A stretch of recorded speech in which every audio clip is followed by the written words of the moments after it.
الحمد لله رب العالمين وبه نستعين وصلى الله وسلم على سيد الأنبياء والمرسلين وعلى آله وأصحابه أجمعين ومن تبعهم بإحسان إلى يوم الدين أما بعد. آج ربیع الاول کی 29 تاریخ ہے.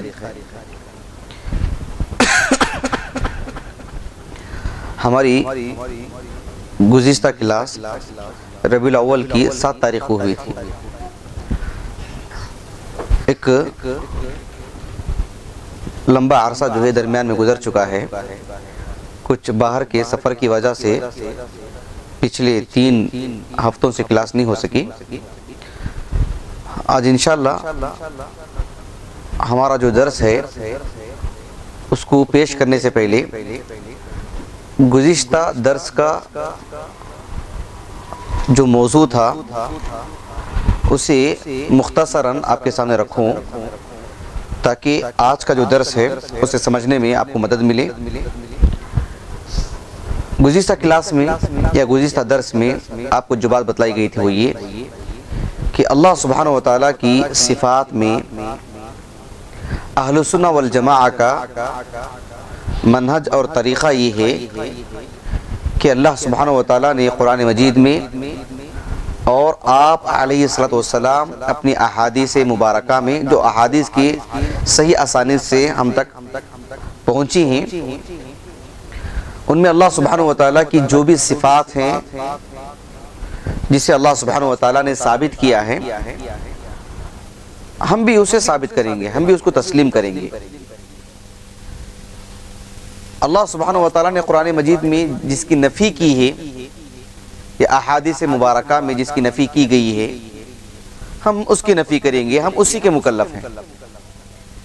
لیکن یہاں ایک بات جو قابل غور ہے وہ یہ کہ اللہ سبحانہ و تعالیٰ کی صفات کو جو ہم تسلیم کرتے ہیں بإذن اللہ, اللہ کی توفیق سے,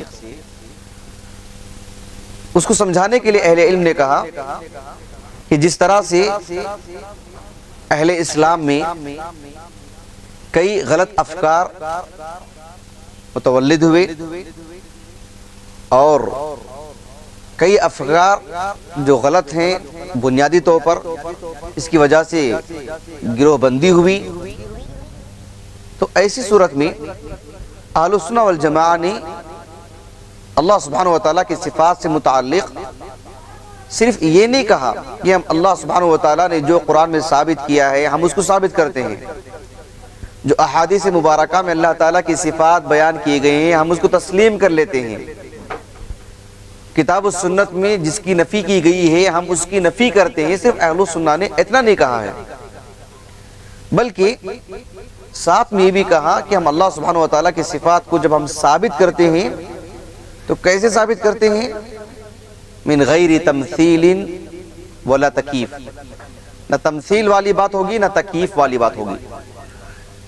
پچھلے درس میں تمثیل اور تکیف یہ کیا چیزیں ہیں اس کو ہم لوگوں نے الحمدللہ مفصل پڑھا.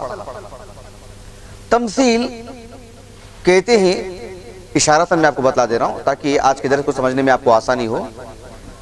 تمثیل کہتے ہیں کہ اللہ سبحانہ و تعالیٰ کی صفات کو اس کے مخلوق کے مشابہ قرار دے, کہ اللہ سبحانہ و تعالیٰ کے لیے آنکھ ہے جیسے مخلوق کی ہے, جیسے میری آنکھ ہے والعیاذ باللہ.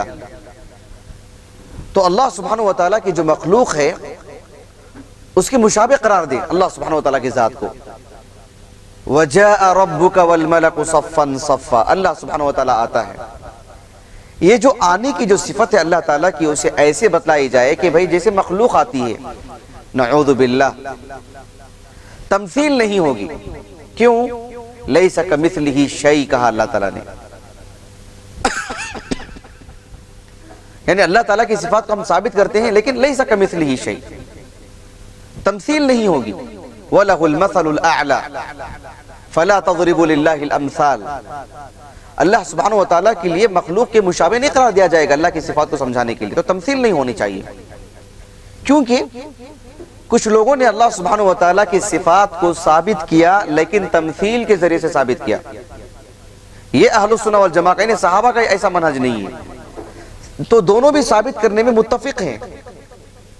مقاتل ابن سلیمان یا ان کے ہم فکر جو لوگ ہیں وہ اور اہل السنہ والجماعہ دونوں بھی اللہ سبحانہ وتعالیٰ کے صفات کو ثابت کرنے میں متفق ہیں کہ ہم ساری صفات کو تسلیم کرتے ہیں. لیکن اہل السنہ والجماعہ سے ان کا اختلاف کہاں سے ہوا؟ یہ مخلوق کے مشابہ قرار دیتے ہیں. اللہ کے لیے آنکھ ہے، اللہ سبحانہ وتعالیٰ کے لیے وجہ ہے، ساری چیزوں کو ایک مجسم انہوں نے بنا دیا. تو جن لوگوں نے اس چیز کو فرق نہیں کیا ان لوگوں نے اہل السنہ والجماعہ پر یہ الزام لگا دیا کہ اہل السنہ والجماعہ مجسمہ ہے، اللہ تعالیٰ کو ایک جسم کی طرح مانتے ہیں. نعوذ باللہ. سمجھ رہے ہیں آپ کہاں سے غلطی ہوئی؟ اس طرح کے لوگ جو اللہ سبحانہ وتعالیٰ کو ایک جسم کی طرح ثابت کرتے ہیں ان کی کم سمجھی کی دلیل ہے وہ، جبکہ اہل السنہ والجماعہ اس سے بری ہیں. اللہ سبحانہ وتعالیٰ کے صفات کو ہم ثابت کرتے ہیں من غیر تکییف. تکییف بھی نہیں ہونی چاہیے. کیا مطلب؟ کیفیت نہیں بیان کرنا. تمثیل کہتے ہیں باقاعدہ یہ کہنا کہ یہ قلم اس قلم کی طرح ہے ہو بہو، اس کو کہتے ہیں تمثیل. اللہ تعالیٰ کی صفات کو ہم تمثیل کے ساتھ نہیں، بغیر تمثیل کے. تکییف بھی نہیں ہوگی. یعنی اللہ سبحانہ وتعالیٰ کے لیے ہاتھ ہے، تبارک الذی بیدہ الملک. اللہ سبحانہ وتعالیٰ کے لیے آنکھ ہے، وَاصْنَعِ الْفُلْكَ بِأَعْيُنِنَا. اللہ سبحانہ وتعالیٰ کلام کرتا ہے، وَكَلَّمَ اللَّهُ مُوسَى تَكْلِيمًا.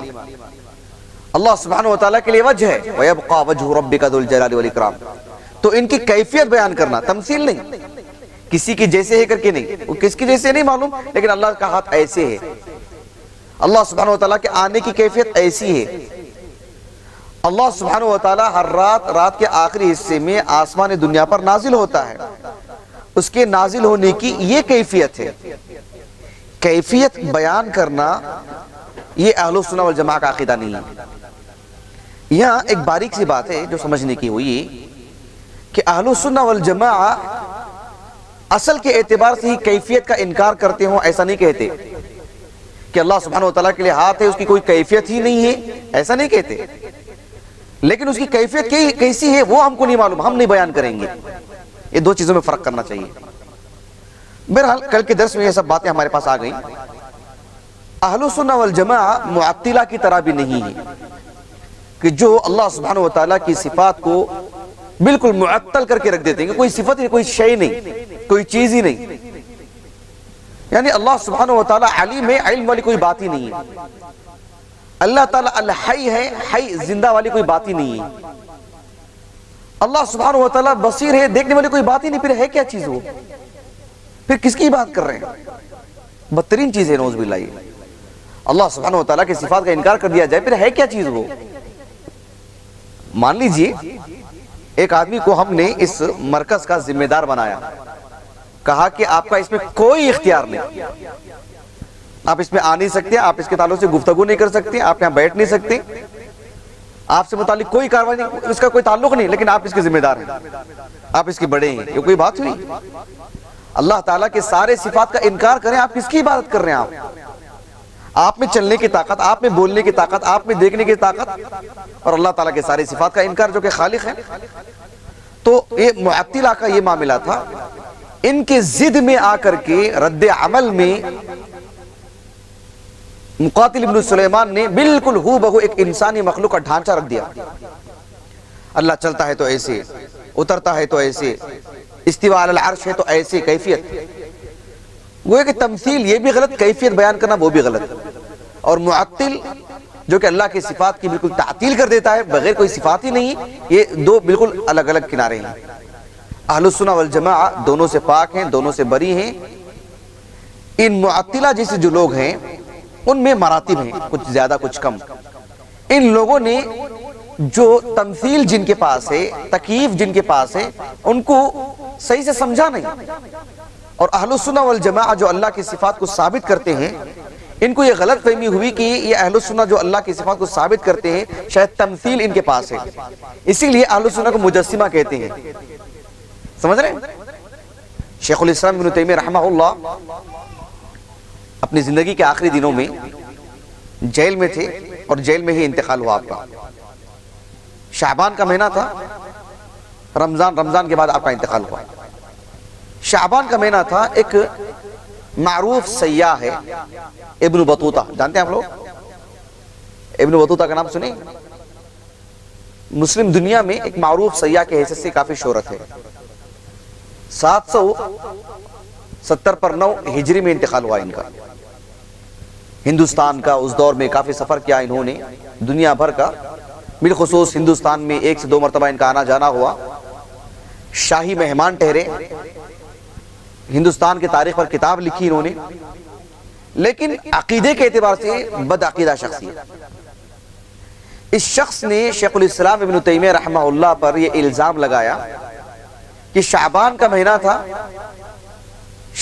مہینہ تھا، 9 تاریخ تھی، میں دمشق گیا تھا، دمشق کی جامع مسجد میں ابن تیمیہ جمعہ کا خطبہ دے رہے تھے، اور خطبے کے دوران یہ بات کہہ رہے تھے کہ اللہ سبحانہ وتعالی آسمان دنیا پر نازل ہوتا ہے رات کے آخری حصے میں، ہر رات۔ کیسے نازل ہوتا ہے؟ ابن تیمیہ رحمہ اللہ نے 1 سے 2 تیسری سیڑھی اتر کر کے لوگوں کو بتلایا کہ ایسے بات واضح ہو گئی۔ اس شخص نے الزام لگایا ابن تیمیہ پر رحمہ اللہ۔ شیخ الاسلام ابن تیمیہ رحمہ اللہ کے ایک شاگرد ہیں، ابن عبد الہادی کے نام سے معروف ہیں، انہوں نے اسی دور میں اس کا رد کیا اور کہا کہ یہ ایک کذاب شخص ہے، جھوٹا شخص ہے۔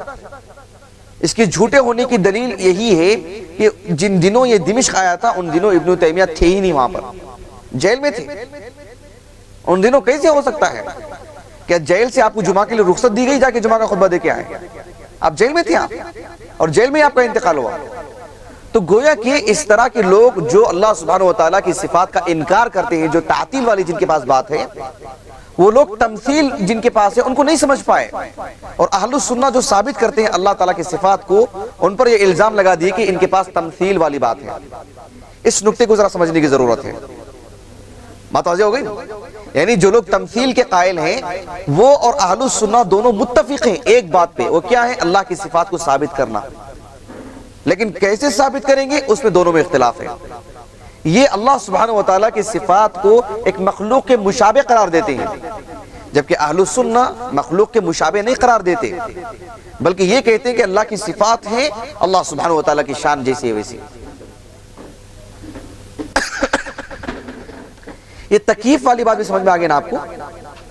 کیفیت والی بات تمثیل سے ہٹ کے ہے۔ یہ تمثیل الگ چیز ہے، تمثیل میں مخلوق کے مشابہ قرار دینا، تکیف میں مخلوق کے مشابہ نہیں قرار دیتے، لیکن یہی کہا جاتا ہے کہ اللہ کے لیے ہاتھ ہے، اس کی کیفیت بیان کی جاتی ہے۔ اللہ سبحانہ وتعالی آتا ہے، اللہ ہنستا ہے، اس کی کیفیت بیان کی جاتی ہے۔ تو یہ چیز یہ بھی غلط ہے، کیفیت نہیں بیان کرنی چاہیے۔ اصل کیفیت ہی کا انکار نہیں، لیکن ہم اپنی طرف سے کیفیت نہیں بیان کریں گے، کیوں؟ اللہ نے ہمیں اس کا علم نہیں دیا ہے۔ اور تیسری چیز جو میں نے بتلایا تھا، جو بڑی باریکی والی بات تھی، اس کو کہتے ہیں تفویض۔ کیا کہتے ہیں؟ یہ ایک فکرہ ہے، ایک سوچ ہے، ایک خیال ہے۔ یہ کس طرح کا رجحان ہے؟ یہ لوگ اللہ سبحانہ وتعالیٰ کی صفات کو سے متعلق کہتے ہیں کہ اللہ کی صفات ہیں، وہ تمثیل کے بھی قائل نہیں کہ کسی کے مشابہ قرار دے، وہ کیفیت بھی نہیں بیان کرتے ہیں۔ وہ کہتے ہیں کہ اللہ کی صفات ہیں، بس پڑھنے کی حد تک ہم اس کا معنی لیں گے ہی نہیں، بس اللہ کے حوالے کر دیں گے، ہم کو اس کو چھیڑ چھاڑ کرنے کی ضرورت ہی نہیں۔ ایک تیسری چیز یہ بھی غلط ہے، کیوں؟ اس لیے کہ اللہ کے جو صفات ہیں وہ بے معنی نہیں ہے، نعوذ باللہ۔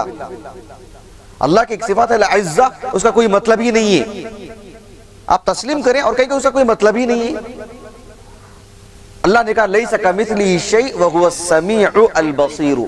السمیع آپ کہیں کہ اس کا کوئی معنی ہی نہیں، البصیر آپ کہیں کہ اللہ کے حوالے اس کا معنی ہم نہیں بیان کریں گے، ایسا نہیں، ہم کو معنی بیان کرنا ہے۔ ہم کو اللہ سبحانہ وتعالیٰ سے اللہ کے رسول دعا کیا کرتے تھے، قرآن مجید میں بھی دعائیں ہیں، وَنَجِّنَا بِرَحْمَتِكَ مِنَ الْقَوْمِ الْكَافِرِينَ۔ اللہ کی صفت کا حوالہ دیا گیا اور اس کو وسیلے کے طور پر رکھا گیا۔ رحمہ، الرحمہ اللہ کی ایک صفت ہے۔ تو اللہ سبحانہ وتعالیٰ کے اگر صفات بے معنی ہیں تو پھر ان کو بطور معنی کے لینا، ان سے دعا کرنا، ان کو اس کے وسیلے کے طور پر اختیار کرنا، سب بے معنی چیز ہو جائے گی، نعوذ باللہ۔ وَرَبُّكَ الْغَفُورُ ذُو الرَّحْمَةِ، تمہارا رب کون ہے؟ الغفور، ایک تو اللہ سبحانہ وتعالیٰ کے اسماء حسنہ میں سے الغفور ہے، ذو الرحمہ، رحمت والا ہے۔ الرحمہ اللہ سبحانہ وتعالیٰ کی صفت ہے، تو اللہ سبحانہ وتعالیٰ کی صفات کو ہم مانتے ہیں، تسلیم کرتے ہیں، اس پر ایمان لاتے ہیں، اس میں تمثیل بھی نہیں ہونا، اس کی تکییف بھی نہیں ہونا، اور اس کی تفویض بھی نہیں ہو جانا کہ اس کا معنی اللہ کے حوالے ہم تو نہیں لیں گے، ہم نہیں بیان کریں گے، اس سے ہمارا کوئی تعلق نہیں، ایسا نہیں ہو سکتا۔ ہم کو اس کا معنی بیان کرنا ہے، اس پہ ایمان لانا ہے، لیکن مخلوق کے مشابہ نہیں قرار دینا، ہم اس کی تکییف نہیں کرنا، کیفیت نہیں بیان کرنا، ہم اس کے اللہ کے حوالے بھی نہیں کر دینا، بلکہ اس کا جو معنی ہمیں بتلایا گیا ہے شریعت میں اس کا معنی بھی بیان کرنا، اس سے تبرک لینا، اس سے برکت حاصل کرنی چاہیے۔ اللہ سبحانہ وتعالیٰ کا تعارف اس کی صفات ہی سے ہوتا ہے، اگر وہ خود بے معنی ہے ہم اس کا معنی ہی نہیں لیں گے، ایسا بھی نہیں کہنا چاہیے۔ اس ذرا باریک سے غلطی تھی ان لوگوں کی۔ یہ تو ایک تین چیزیں ہو گئی، تمثیل، تکییف اور تفویض، جو لوگ ثابت کرتے ہیں لیکن ثابت کرنے کا ان کا انداز الگ ہے جو کہ اہل سنت سے ہٹا ہے۔ ایک وہ ہیں جن کو ہم کہتے ہیں معطلہ، جو اللہ سبحانہ وتعالیٰ کی صفات کو بالکل تعطیل والی بات ہوتی ہے کہ ہر صفت کا انکار، گویا کہ وہاں کوئی چیز ہی نہیں ہے، پھر آپ عبادت کس کی کر رہے ہیں؟ بے معنی چیز کی، نعوذ باللہ۔ تعطیل سے متعلق بھی اللہ کے فضل و کرم سے گزشتہ درس میں تقریباً باتیں آ گئی۔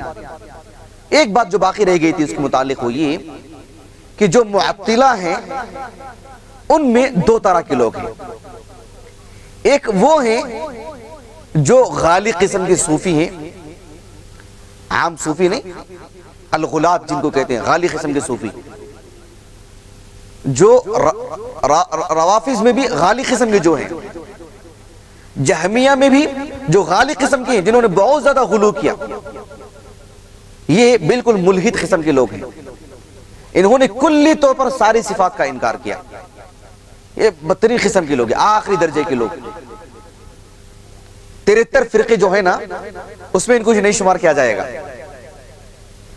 آپ علیہ السلام نے جو فرمایا نا سنن ابی داؤد کی جو روایت ہے، میری امت میں 73 فرقے ہوں گے، ناجیہ فرقہ ایک ہوگا، اور اس کی صفات بھی اللہ کے رسول نے بتلائیں علیہ السلام۔ تو یہ جو 73 جو فرقے ہوں گے اس میں یہ نہیں ہوں گے، غالی قسم کے جو صوفی ہیں، غالی قسم کے جو روافظ ہیں، اور غالی قسم کے جو جہمیہ ہیں، قرامطہ، باطنیہ، باطنی فرقے، یہ سب ان میں نہیں ہیں۔ 73 فرقوں میں ان کا شمار نہیں ہوگا۔ بات اچھی طرح سمجھ میں آ گیا آپ کو؟ 73 فرقے میں ان کا اعتبار ہی نہیں، قادیانی کی طرح ان کا مسئلہ ہے۔ 73 فرقوں میں قادیانی ہیں کیا؟ بالکل بھی نہیں۔ تو اس طرح کے یہ غالی قسم کے جو صوفی ہیں، اور یہ جنہوں نے اللہ سبحانہ وتعالیٰ کی صفات کا کلی انکار، اللہ سبحانہ وتعالیٰ کے جہمیہ جو ہے غالی قسم کے، غلات جن کو کہتے ہیں، رافضہ میں بھی جو باطنیہ ہیں، نصیریہ، اسماعیلیہ، یہ سب ایسے فرقے ہیں جن کو 73 فرقوں میں شمار نہیں کیا جاتا، یہ خارجی ہیں، یہ مسلمان ہی نہیں ہیں، ان کو مسلمانوں کے قبرستان میں دفنایا نہیں جائے گا ان کو، یہ غالی قسم کے لوگ، اسلام سے خارجی ہیں لوگ، 73 فرقوں والی بات نہیں ہے ان کی۔ تو یہ ایک قسم کے لوگ ہیں معطلہ میں سے۔ دوسری قسم کے وہ لوگ ہیں جن کو اہل الکلام کا نام دیا جاتا ہے۔ اہل الکلام یہ ایک فخریہ انداز ہے ان کا، کلام پہ قدرت ہے ان کی، کلام سمجھ رہے ہیں نا، اہل الکلام ان کو نام دیا گیا۔ یہ لوگ اللہ سبحانہ وتعالیٰ کی صفات کی تعطیل جو کرتے ہیں، ان کے مراتب ہیں، یعنی کچھ کو مانتے ہیں اور کچھ کی تعطیل کرتے ہیں، کچھ صفات کو ثابت کرتے ہیں لیکن اس کی بھی تعویل کرتے ہیں۔ ہم نے جو لکھا ہے آگے بتلاؤں گا میں ان کو انشاءاللہ، تعویل سے کام لیتے ہیں۔ تعویل کا کیا مطلب ہے آگے بتلاؤں گا انشاءاللہ باذن اللہ تعالی۔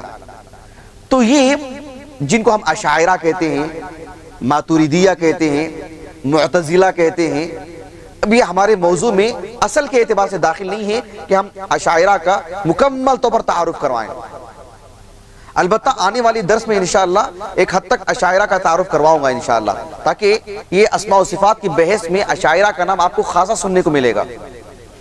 ہم جس دنیا میں رہتے ہیں، یہ اردو دنیا ہے، بر صغیر ہند و پاک کے یہاں کے جو مسلمان ہیں، اس مسئلے کی باریکی اور نزاکت کو زیادہ نہیں سمجھتے، جس کی وجہ سے اشاعرہ کون ہے شاید اکثر مسلمانوں کو معلوم ہی نہیں رہے گا کہ یہ کون لوگ ہیں۔ لیکن چونکہ ہم لوگ ذرا سی تفصیل سے پڑھ رہے ہیں اس مسئلے کو اور باریکی سے پڑھ رہے ہیں الحمدللہ، اور درس کی شکل میں ایک ایک کر کے لے رہے بات کو، تو اللہ سبحانہ وتعالیٰ کی صفات میں جن لوگوں نے تعویل کی، تعویل فاسد، بالکل پھیر کے رکھ دیا معنی کو، اس کے باوجود بھی اپنے آپ کو اہل السنہ ہی کہتے ہیں. اور یہ حقیقت میں اشاعرہ جو ہیں، ذرا تفصیل سے انشاءاللہ ہم آگے بڑھیں گے. اور اختصاراً اشاعرہ کون ہیں، اختصاراً ماتریدیہ کون ہیں، اختصار کے ساتھ معتزلہ کون ہیں، یہ ہم ہلکے پھلکے انداز میں 1 سے 2 کلاسوں میں سمجھ لیں. پھر انشاءاللہ کہاں سے ان سے چوک ہوئی، کہاں سے ان کی غلطی ہوئی، اور عام مسلمان کیوں سمجھ نہیں پا رہے اس بات کو، ہم آگے اس کا دراسہ کریں گے باذن اللہ تعالی. تو یہ لوگ ہیں جنہوں نے اللہ سبحانہ وتعالیٰ کی صفات میں یعنی معطلہ میں ان کا شمار ہوتا ہے، لیکن ان کا معاملہ ان کے مقابلے میں ہلکا ہے، اپنے آپ میں خطرناک ہے، ان کے مقابلے میں تھوڑا ہلکا معاملہ ہے ان کا. چلیے انشاءاللہ ہم بات کو آگے بڑھاتے ہوئے آج ایک اور چیز پڑھیں گے. اللہ سبحانہ وتعالیٰ کی صفات میں ایک اور جو معاملہ ہے وہ یہ کہ تحریف والا معاملہ. تحریف عربی زبان میں حرف یحرف تحریف، تحریفاً. اس کی جو بنیادی حروف ہیں حا، را اور فا، حرف، ہم بولتے ہیں نا ایک حرف، 2 حرف، الف ایک حرف ہے، با ایک حرف ہے. عربی زبان میں حرف کہتے ہیں کسی چیز کے کنارے کو، کسی چیز کا جو کنارہ ہوتا ہے نا بالکل باریک سا حصہ جس کے اندر حدت ہو، تیزی ہو، آخری کا جو کنارہ ہوتا ہے نا، ایک کنارہ ہے، تو عربی زبان میں اس کو حرف بولتے ہیں. عربی زبان میں بات واضح ہو رہی ہے آپ کو. عربی زبان میں اس کو کیا کہا جاتا ہے؟ مصحف لیجئے، قرآن اٹھائیے، سورۃ الحج کھولو، سورۃ الحج آیت نمبر 11. خواتین بھی مصحف لے کے دیکھیں، قرآن کھول کے دیکھیں، سورۃ الحج،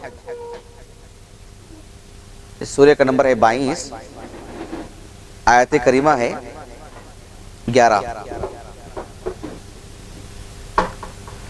اللہ سبحانہ وتعالیٰ نے فرمایا وَمِنَ النَّاسِ مَن يَعْبُدُ اللَّهَ، کیا ہے دیکھیں، وَمِنَ النَّاسِ مَن يَعْبُدُ اللَّهَ عَلَى حَرْفٍ، لوگوں میں سے کچھ لوگ ایسے ہیں جو اللہ کی عبادت ایک کنارے پہ رہ کے کرتے ہیں. کیا مطلب؟ ایک کنارہ انہوں نے اختیار کیا ہے، ایک راہ پہ کھڑے ہیں، ایک طرف ہو کے رہے ہیں. اللہ سبحانہ وتعالیٰ کی دین پر جو ایمان لائے ہیں، کچھ فائدہ ملتا ہے دنیاوی اعتبار سے تو دل باغ باغ ہو جاتا ہے کہ ہم مسلمان ہیں، الحمدللہ اللہ نے نوازا ہے مجھے. اللہ جب انہیں آزماتا ہے تو پھر اسلام سے توبہ کر کے نکل جاتے ہیں، ایک کنارے پہ کھڑے رہتے ہیں. وَمِنَ النَّاسِ مَن يَعْبُدُ اللَّهَ عَلَى حَرْف، دیکھ رہے ہیں آپ، تو حرف کے اصل معنی کنارے کی، بالکل تیزی جس کے اندر ہو. لیکن جب ہم کہتے ہیں کسی کے کلام میں کوئی بات ہو، کسی کی بات میں تحریف کرنا، ہم بولتے ہیں نا یہود و نصارہ نے تورات و انجیل میں تحریف سے کام لیا ہے. کیا کیا انہوں نے؟ تحریف کیا انہوں نے. تو وہاں تحریف کے معنی آتے ہیں تغییر کے، تبدیل کے، بدل دینا. کیا کرنا؟ تبدیل کر دینا. اللہ سبحانہ وتعالیٰ کی صفات میں تحریف کرنا یعنی اللہ تعالیٰ کی صفات میں جو معانی ہیں ان کو بدل دینا. اللہ نے جو عربی زبان کا جو کلمہ ہے یدن کے معنی کیا ہے؟ آپ کیا لیں گے اس کے معنی؟ ہاتھ ہی کہیں گے، لیکن آپ یہ کہیں گے کہ معنی بدل کے وہاں پر ہاتھ نہیں، وہاں پر طاقت مراد ہے. کیا مراد ہے؟ طاقت مراد ہے. اب دیکھو کچھ دلچسپ باتیں میں آپ کو بتلاؤں گا کہ ان لوگوں کی جو صورتیں ہیں اس معاملے میں. اللہ سبحانہ وتعالیٰ نے قرآن مجید میں اس لفظ کا استعمال کیا ہے، تحریف. ہم نے اسماء و صفات میں جو بگاڑ آیا، اسماء و صفات سے متعلق جو عقیدہ ہونا چاہیے، جو بگاڑ آیا نا امت مسلمہ میں، ہم نے جب اس کی تاریخ بیان کی تھی 3 سے 4 کلاسوں میں آپ کو بڑی تاکید سے اس بات کو بتلایا تھا، زور دے کر کے، کہ اس کی اصل کہاں سے آئی یہ فکرے، کہاں سے آئی تھی، کن سے ملا تھا ان کو یہ معاملہ. یہ سبق کہاں سے پڑھا تھا انہوں نے؟ جعد بن درہم کو لے لو آپ، کس سے پڑھا تھا وہ؟ کہاں سے ملے اس کو افکار؟ نہیں کہاں سے؟ یہودیوں سے ملے تھے۔ جعد بن درہم حران کے علاقے کا ہے، جو آج ملک شام کا جو بارڈر ہے نا، جو ترکی کو جا کے لگتا ہے، وہاں صابی جس کو بولتے ہیں، وہ لوگ بکثرت موجود تھے جو کسی دین پہ نہیں تھے، عجیب افکار تھے ان کے۔ ان سے اس نے اس فکر کو لیا تھا۔ اسی لیے شیخ الاسلام ابن تیمیہ رحمہ اللہ کہتے ہیں جنہوں نے اللہ تعالیٰ کی صفات میں تعویل سے کام لیا، ان کی اگر پرانی تاریخ پڑھ کے دیکھیں جہاں سے شروعات ہے ان کی، یہ لوگ یہودیوں سے سبق کو لیا تھا۔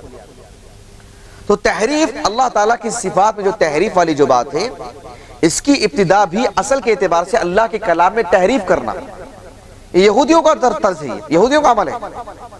دیکھو سورۃ البقرہ کھولو، سورۃ البقرہ آیت کریمہ 75،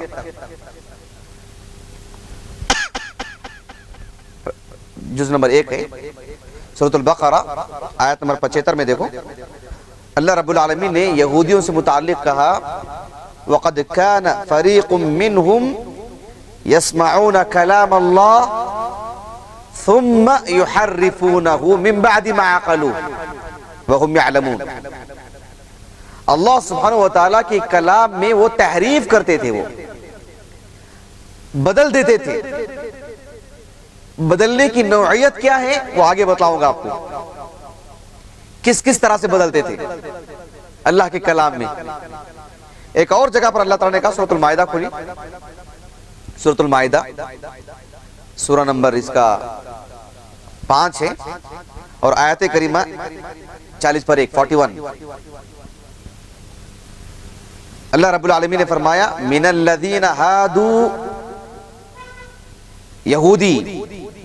یہودیوں میں سے کچھ لوگ ایسے ہیں جو یحرفون الکلم عن مواضعہ، یعنی جو کلمہ ہوتا، جو بات ہوتی، جو پیغام ہوتا، اس کو اس کی جگہ سے بدل دیتے۔ بدلنے کی نوعیت کیا ہوتی؟ 2 طرح سے۔ کتنی طرح سے بدلتے؟ 2 طرح سے بدلتے تھے۔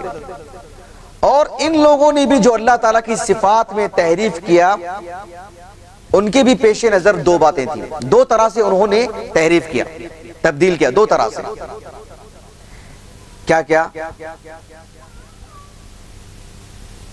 کیسے کیسے؟ کوئی بول سکتے ہیں؟ کہیں سنا، کہیں پڑھا آپ نے؟ ایک ہے لفظ ہی بدل دینا، یعنی کلمہ ہوتا نا، ایک ورڈ ہو اسی کو بدل دے، اصل جو اللہ کا کلام ہے اس لفظ ہی کو بدل دے۔ سبحان اللہ۔ یا تو وہاں سے لفظ ہی مار دے، لفظ ہی ختم کر دے، یا اس لفظ کی جگہ دوسرا لفظ کر دے، لفظ ہی کو بدل دینا۔ اللہ کا جو کلام ہے اصل کے اعتبار سے اسے بدل کے رکھ دینا۔ مان لیجئے اب میں جو کہہ رہا ہوں آپ سے، بات ریکارڈ ہو رہی ہے، جب آپ سنیں گے تو اس میں لفظ کے اعتبار سے کسی طرح کی بھی تبدیلی نہیں ہوگی، لیکن آپ جو میرا درس سن رہے ہیں، اگر آپ میرے درس کو سننے کے بعد کسی کو جب سنائیں گے تو آپ اپنے لفظوں میں بولیں گے، تو وہاں لفظ بدل گیا ہے، معنی نہیں بدلا۔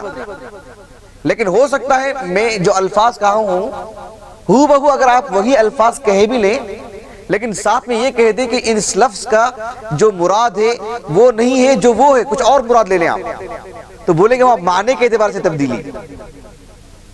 میں آپ کو کچھ مثالیں دیتا ہوں آپ کو۔ ایک ہوتا ہے کلمے کی تبدیلی، لفظ ہی بدل دینا، یہ بہت خطرناک مسئلہ ہوتا ہے۔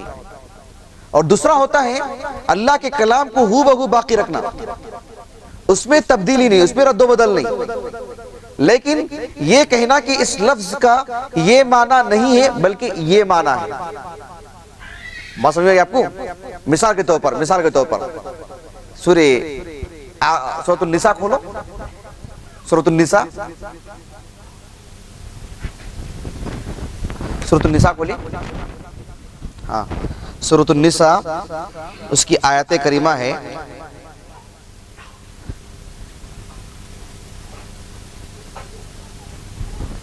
ذرا مصحف دیجیے، ماشاءاللہ 160 پر 4 164 آیت کریمہ.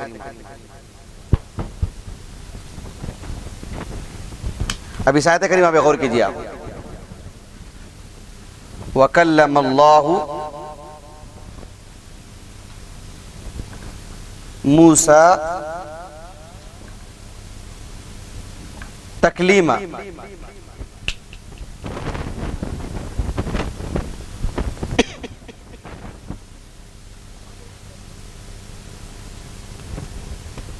کیسے تبدیلی کی دیکھیں.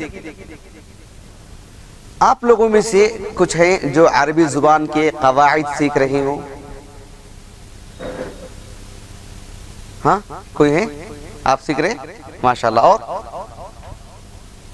آپ بھی, اور آپ سیکھ رہے ہیں, ابتدا کر رہے ہیں الحمدللہ. اور آپ میں سے پیچھے سے کوئی ہے جی, ذرا دھیان دیجیے. عربی زبان میں جب ہم کہتے ہیں نا فاعل, کرنے والا, اس کا اعراب کیا ہوتا ہے؟ ضم. احسنتم جی, ضمہ اس کا اعراب ہوتا ہے, رفع. اور جو مفعول بہ ہے اس کا کیا ہوتا ہے؟ فتحہ ہوتا ہے. ٹھیک ہے. اب یہاں دیکھیے اسم جلالہ اللہ, اسم جلالہ, اس کو کیا ملا ہے؟ اور موسیٰ یہ ان ناموں میں سے ہے جسے ایک ہی شکل میں لکھا جائے گا. جیسے موسیٰ ہے, عیسیٰ ہے, یحییٰ ہے, اس کو کہتے ہیں الف مقصورہ.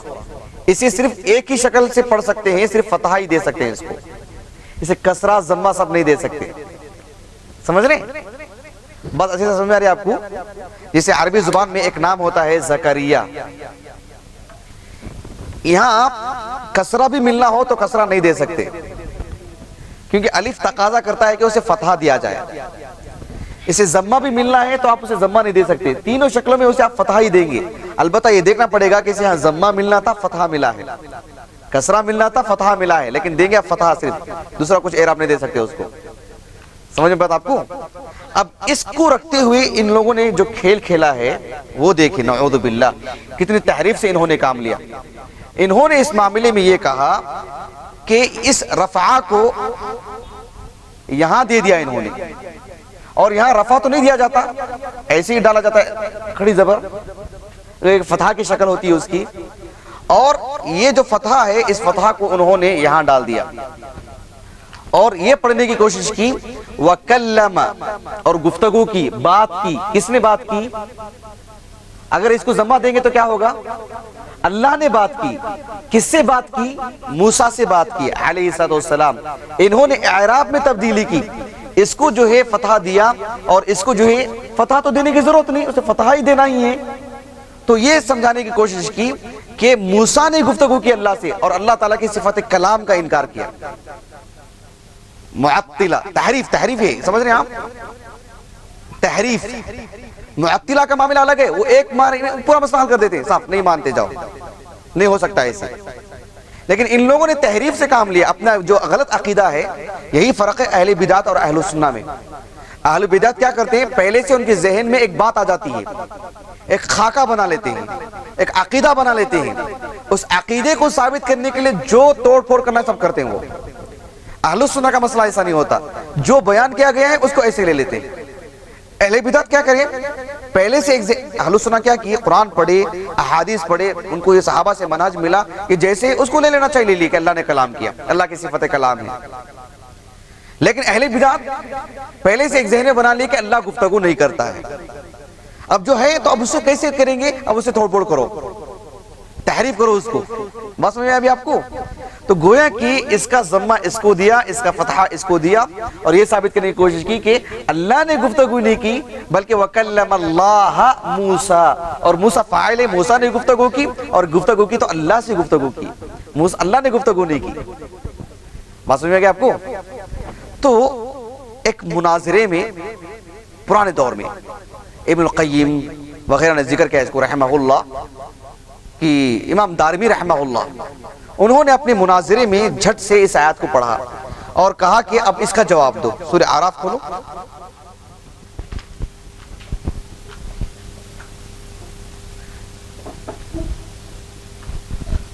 سورہ اعراف سورہ نمبر ہے 7 اور آیت کریمہ ہے 143 140 پر 3.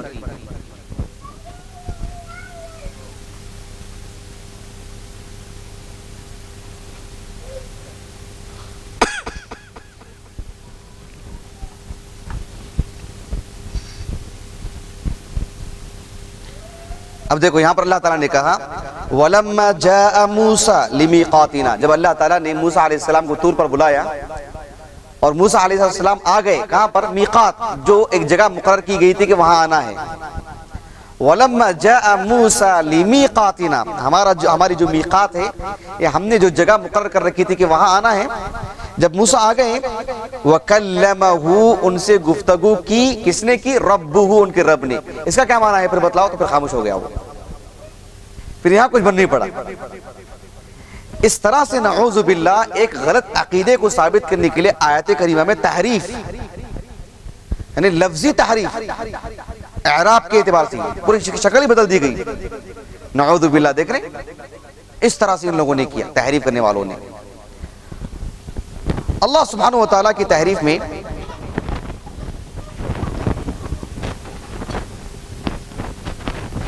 معنوی تحریف. کیسی تحریف؟ معنی کی، لفظ نہیں بدلتے. کیا بدلتے؟ معنی ہی بدلتے ہیں، لفظ نہیں بدلتے. لفظ کو ہو رکھتے ہیں، معنی کو بدل دیتے ہیں. اس کی ایک مثال کیسے؟ معروف آیت کریمہ ہے سورہ طٰہٰ کی آیت نمبر 5. دیکھو سورہ طٰہٰ آیت نمبر 5.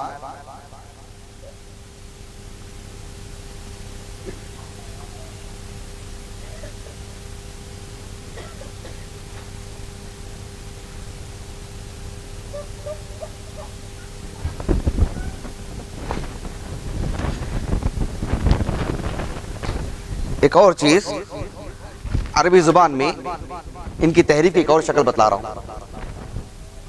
اعلیٰ کے معنی آتے ہیں بلند ہونا. کیا ہونا؟ بلند ہونا. کیا ہونا؟ بلند ہونا. اب دیکھیے وقف جو کرتے معلوم ہے، وقف کہاں رکنا کہاں نہیں رکنا.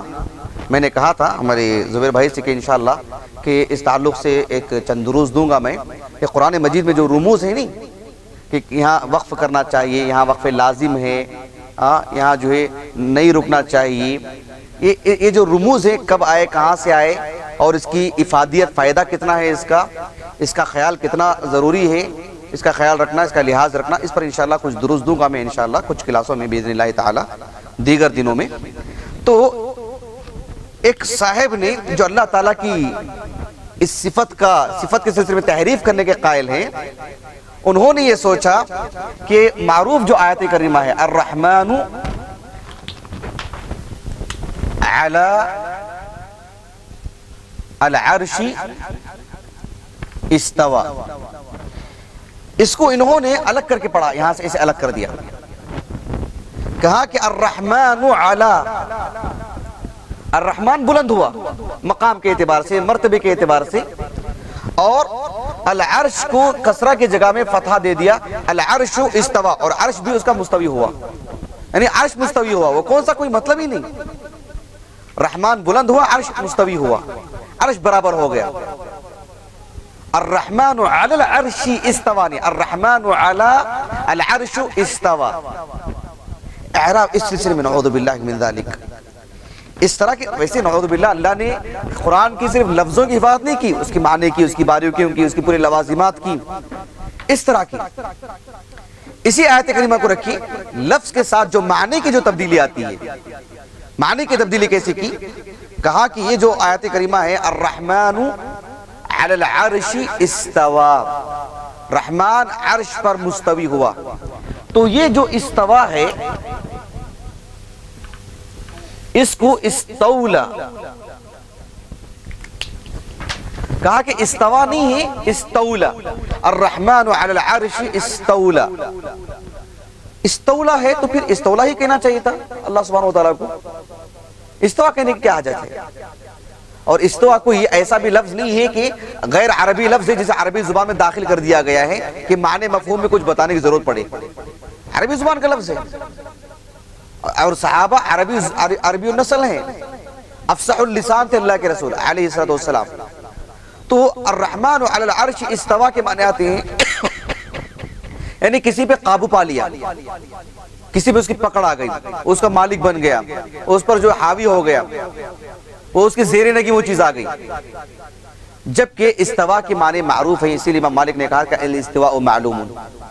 استوا معروف لفظ ہے، معلوم لفظ ہے، عربی زبان کا لفظ ہے. اچھی طرح بات سمجھ میں آ گیا آپ کو؟ یہ الرحمن علی العرش استوا. قرآن مجید میں اللہ سبحانہ وتعالیٰ کے لیے یدن کا لفظ آیا ہے کہ اللہ سبحانہ وتعالیٰ کے لیے ہاتھ ہے. تبارک الذی بیدہ الملک.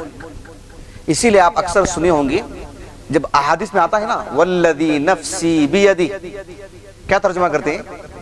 قسم ہے اس ذات کی جس کے نہیں عموماً لوگ کیا ترجمہ کرتے ہیں؟ قسم ہے اس ذات کی جس کے قبضہ قدرت میں میری جان ہے. کیا بولتے ہیں نا؟ تو دیکھیں نا، قبضہ قدرت، ہاتھ کا معنی نہیں لیتے. کیوں؟ ان کے دماغ میں یہ بات آ گئی ہے کہ ہاتھ کہنے سے تشبیہ لازم آتی ہے، تمثیل لازم آتی ہے کہ مخلوق کی طرح کر کے. آپ کیوں لے رہے مانا وہ مخلوق کی طرح؟ آپ کیوں لے رہے زبردستی؟ اگر میں کہوں کہ بھئی آپ کے لیے ہاتھ میں نہیں کہوں گا آئندہ سے، کیوں؟ اس لیے کہ کسی جانور کا ہاتھ لازم آئے گا، بندر کا ہاتھ لازم آئے گا، تو یہی کہے گا کہ کیوں آپ بندر کا لے رہے ہیں، آپ انسان ہو تو انسان کا لو. تو دو مخلوق میں جب فرق ہے تو پھر خالق کے لیے کیوں آپ مسئلہ کھڑا کر رہے ہیں؟ کیوں یہ کہہ رہے ہیں آپ کہ اللہ سبحانہ وتعالیٰ کے لیے ہم ہاتھ نہیں کہیں گے، ورنہ جو ہے تمثیل والی بات آئے گی. والعیاذ باللہ. کیوں آئے گی تمثیل والی بات؟ تو تمثیل ایک غلط فکرہ ہے، ایک غلط خیال ہے. وہ اہل السنہ اسے بری ہیں. اہل السنہ تمہاری اس تحریف سے بھی بری ہیں جیسے ان کی تمثیل سے بری ہیں. اسی لیے جہاں اللہ سبحانہ وتعالیٰ کے لیے ہاتھ کا لفظ آتا ہے تو قدرت کے معنی میں لیتے ہیں، ملکیت کے معنی میں لیتے ہیں کہ اللہ کی ملکیت میں ہے وہ.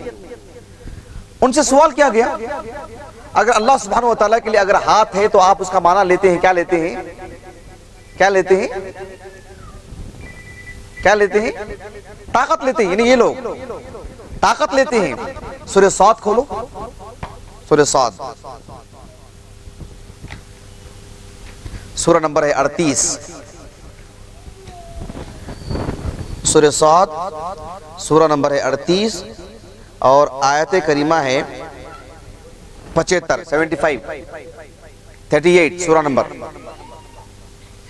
75 آیت نمبر.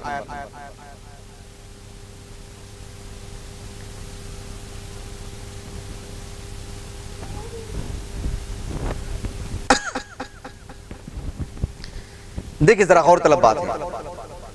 جب ان لوگوں نے کہا کہ تبارک الذی بیدی، یدن کے معنی ایک ہاتھ، یدن کے معنی واحد ہے، سنگولر ہے، ایک ہاتھ. ان لوگوں نے کہا کہ وہاں ہاتھ سے مراد ہاتھ نہیں ہے بلکہ طاقت مراد ہے. کیا مراد ہے؟ طاقت مراد ہے، اللہ کی طاقت مراد ہے. جب ان سے کہا گیا کہ اس آیت کا کیا معنی ہے، کہ جب اللہ تعالیٰ نے ابلیس سے کہا قال یا ابلیس، اللہ نے کہا اے ابلیس، ما منعک، کون سی چیز تجھے روک لگائی، کون سی چیز تیرے لیے مانے تھی، کس نے تجھے روکا، آڑ کیا تھی تیرے لیے، ان تسجدہ، کہ تو سجدہ کرے. تجھے سجدہ کرنے کے لیے آدم کو کون سی چیز مانے تھی، رکاوٹ کون سی چیز تھی؟ جبکہ آدم تو وہ آدم ہیں لما خلقت، جن کو میں نے پیدا کیا ہے. کیسے پیدا کیا؟ ہاں نہیں، دیکھو بیدی نہیں ہے، بیدیہ، میرے دونوں ہاتھوں سے پیدا کیا. سمجھ رہے ہیں آپ؟ اللہ تعالیٰ نے صرف بیدی نہیں کہا جسے میں نے میرے ہاتھ سے پیدا کیا. ان سے پوچھا گیا کہ اللہ سبحانہ وتعالیٰ کے لیے اگر ہاتھ، ایک ہاتھ کے لیے ایک طاقت کا معنی لی ہے، تو یہاں تو اللہ نے کہا کہ بیدیہ، میں نے دونوں ہاتھوں سے پیدا کیا. تو آپ دونوں ہاتھوں سے کیا مراد لیتے ہیں؟ دو طاقت. تو اللہ تعالیٰ کے لیے دو طاقت کی ضرورت ہے آدم کو پیدا کرنے کے لیے. ایک طاقت کفایت نہیں کر جاتی، ایک طاقت کافی نہیں ہے، دو ہاتھ کی ضرورت ہے، نہیں دو طاقت کی ضرورت ہے. اب کیا آکے بکے رہ گئے، کیا خاموشی؟ بہت واضح ہو رہی ہے آپ کو؟ اس طرح کی چیزیں، نعوذ باللہ من ذالک. جب کہتے ہیں وَجَاءَ رَبُّكَ وَالْمَلَكُ صَفًّا صَفًّا، وہاں اللہ آنے کی بات نہیں ہے بلکہ اللہ کا حکم آئے گا، اللہ سبحانہ وتعالی حکم آئے گا.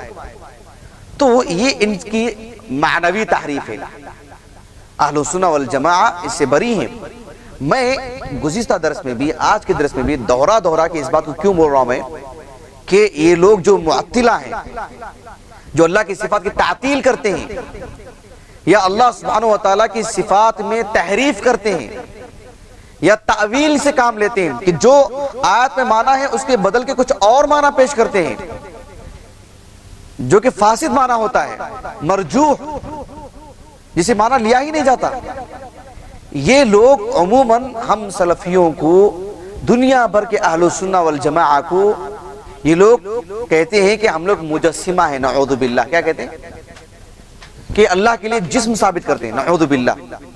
اسی لیے میں آپ کو بار بار دوہرا کے بات بول رہا ہوں کہ ایک طرف ہیں وہ لوگ جو تمثیل کے قائل ہیں، ایک طرف وہ ہیں جو تحریف اور تعویل کے قائل ہیں. اہل سنہ دونوں سے بری ہیں. ہم تمثیل کے بھی قائل نہیں، ہم ثابت کرتے ہیں لیکن تمثیل والی بات نہیں. ہم کل کے کل ثابت کرتے ہیں، آپ کی طرح تعویل نہیں کرتے. اب یہ لوگ اللہ سبحانہ وتعالیٰ کے وجود کا اقرار کرتے ہیں. یہ لوگ سمجھ رہے ہیں آپ؟ جو لوگ اللہ کی صفات میں تعویل کرتے ہیں کہ یدن سے مراد طاقت ہے، ہاتھ نہیں ہے، ان سے پوچھو اللہ تعالیٰ کے لیے وجود ہے کیا؟ وہ کہتے ہیں کہ ہاں وجود ہے. کیا کہتے ہیں؟ ان سے کہو اس میں تمثیل لازم آتی ہے، میرا بھی تو وجود ہے. وہ کہتے ہیں کہ نہیں، نعوذ باللہ، اللہ کے وجود کے ساتھ تمہارا وجود کیسے ہو سکتا ہے؟ تو پھر اللہ کی جب ایک صفت آپ مانتے ہیں تو دیگر صفات کو اسی قاعدے کی روشنی میں ماننے میں کیا مسئلہ ہے آپ کے لیے؟ اب پوری صفات کو مانو اسی قاعدے کو رکھتے ہوئے. تو گویا کہ ابن تیمیہ رحمہ اللہ کہتے ہیں ان کی بعض جو چیزیں ہیں ان کے لیے حجت بن رہی ہوں. اللہ سبحانہ وتعالی کے سلسلے میں وجود کی جیسے بات آئی، اللہ سبحانہ وتعالی کے لیے زندگی کی بات ہے، الحی. اللہ لا الہ الا هو الحی. اللہ سبحانہ وتعالی کے لیے آپ موت والی بات نہیں کہتے نا، وتوکل علی الحی الذی لا یموت، اس کے لیے کبھی موت نہیں. اللہ سبحانہ وتعالی حی ہے، یہ لوگ اس کا اقرار کرتے ہیں. اس کا آپ ان سے کہو کہ بھئی ہمارے اندر بھی تو جان ہے، تو کہتے ہیں کہ نعوذ باللہ، اللہ سبحانہ وتعالی کے لیے کیسی تمثیل لازم آتی ہے اس میں؟ آپ ان کچھ چیزوں کو مانتے ہیں اور تقریباً بے شمار چیزوں میں تعویل کرتے ہیں. اللہ تعالیٰ ہنستا ہے تو اس کے وہ معنی نہیں لیتے، کہتے ہیں اللہ کی رحمت نازل ہوتی ہے، اللہ کی رحمت الگ سے نازل ہوتی ہے، ہنستا ہے. اب وہاں کیوں تعویل کرتے ہیں؟ وہاں پر وہ معنی نہیں ہے، وہاں پر معنی ہے اللہ کی رحمت کے نازل ہونے کا. اللہ غصہ ہوتا ہے، وہاں غصے کے معنی میں نہیں ہے بلکہ اللہ کا عذاب نازل ہونے کا معنی ہے. تو گویا کہ آپ جب اللہ کے وجود کو اصل کے اعتبار سے مانتے ہیں، بندوں کے وجود کو رکھتے ہوئے، اور آپ کہتے ہیں کہ جو کما یلیق لشأنی، اسے اللہ کی شان کے مطابق اللہ کا وجود ہے، ہمارا بھی وجود ہے ہمارے اپنے مخلوق کے اعتبار سے، تو اللہ کی دیگر صفات کو اس قاعدے کی روشنی میں ماننے میں کیا مسئلہ ہے آپ کو؟ تو آپ ایک اس چیز کو کیوں مانتے ہیں؟ کوئی وہاں آ کر آپ پر انگلی اٹھاتا ہے تو پھر آپ ایک جگہ پر ایک چیز کو مانتے ہیں اور دوسری جگہ پر تعویل سے کام لیتے ہیں. بات سمجھ میں آئے گی آپ کو؟ اور کہتے ہیں کہ ان سب چیزوں کو ماننے سے تمثیل لازم آتی ہے، وجود کو ماننے میں تمثیل لازم نہیں آتی ہے کیا؟ تو اہل السنہ والجماعہ تمثیل سے پاک، تکییف سے پاک، تفویض سے پاک، اور یہاں پر تعطیل سے، تحریف سے، تعویل سے پاک. اچھی طرح بات سمجھ میں آگے الحمدللہ.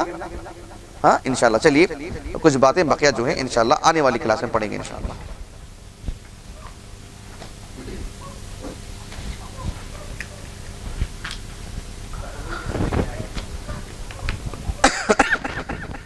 وہ تعویل ایک الگ چیز ہے، اس میں لفظ کو باقی رکھ کر کے اس کے معانی کے سلسلے میں کچھ اور معنی بتلایا جاتا ہے جو معنی کہ آپ وہاں پر لے ہی نہیں سکتے کسی طور پر بھی. جی ہاں بالکل آنے والے دروس میں کراؤں گا انشاءاللہ. جی یقیناً.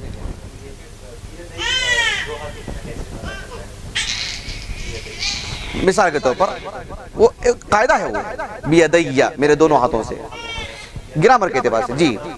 جی ہاں وہ اصل میں وہ با حرف جر ہے.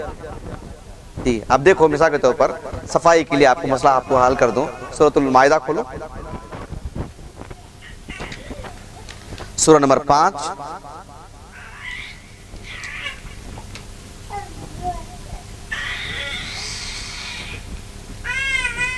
سورہ نمبر 5 آیت کریمہ ہے 64.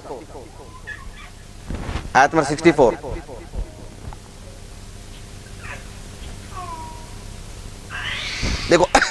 اللہ تعالیٰ نے فرمایا وقالت الیہود، یہود نے کہا ید اللہ مغلولہ، اللہ کے ہاتھ بندھے ہوئے ہیں، نعوذ باللہ، نہیں اللہ تعالیٰ بخیل ہے والعیاذ باللہ۔ اللہ نے کہا کہ غلت ایدیہم، بندھے ہوئے تو ان کے ہاتھ ہیں، غلت ایدیہم ولعنوا بما قالوا، انہوں نے اتنی جو نازیبہ بات کہی، اتنی گستاخی کی اللہ کے حق میں، اس وجہ سے ان پر اللہ کی لعنت ہے، وہ لعنتی ہیں بھی۔ بلکہ یداہ مبسوطتان، اس کے دونوں ہاتھ کھلے ہیں اللہ کے، ينفق کیف یشاء، وہ جیسے چاہتا ہے خرچ کرتا ہے۔ اس آیت کریمہ کی تفسیر میں صاحب الکشاف ابو القاسم الزمخشری 538 سنہ وفات ہجری ہے ان کا، انہوں نے اس آیت کریمہ میں کہا کہ اس دونوں ہاتھ سے مراد، یعنی یہاں ایک کے بجائے دو ہاتھ کیوں اللہ نے ذکر کیا، یہ بتلانے کے لیے کہ اللہ تعالیٰ خوب فراوانی سے دیتا، خوب دیتا، یہ بتلانے کے لیے ایک ہاتھ کے بجائے دو ہاتھ اس لیے مبالغے کے طور پر لایا گیا، بڑی بات بتلانے کے لیے کہ خوب دیتا اللہ تعالیٰ، جبکہ ایسا نہیں ہے، دو ہاتھ تو دو ہاتھ ہیں رب العالمین کی۔ تمثیل کے بغیر اس کو ماننا چاہیے جی،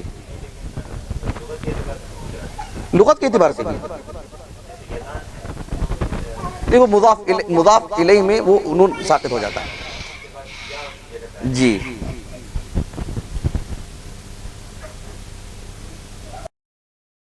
بات ختم کریں، بات واضح ہو رہی؟ ہاں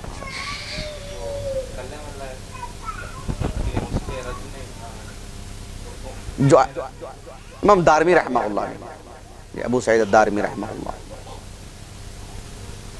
ان کا سن وفات ہے 280 پر 1 ہجری۔